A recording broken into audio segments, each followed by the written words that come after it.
Осындай өте дәмді жұмсақ пирожкиді ешқай жерде жемегендеріңізге мен сенімдемін.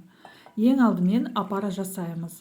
Ол үшін 1 стакан жылы сүт, 1 шай қасық қант, дрожжи, 100 грамм ұн, барлығын араластырып бетін жауып 30 минут қойып қоямыз.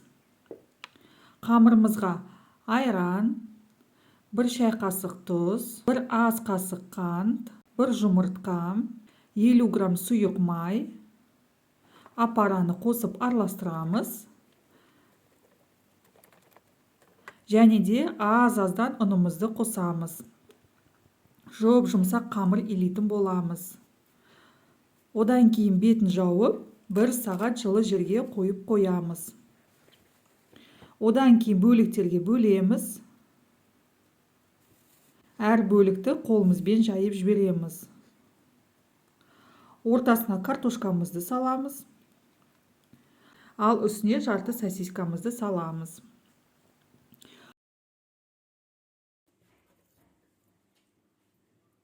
Қызып тұрған майымызда екі жағын қызартып қуырып аламыз. Осындай өте дәмді пирожки шығады бізде. Балаларым жақсы көреді бұл пирожкиді. Сіздер жасап көріңіздер, сіздерге ұнайды деген сенімдемін.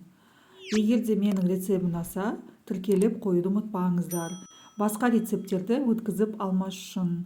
Баршаңызға ас болсын.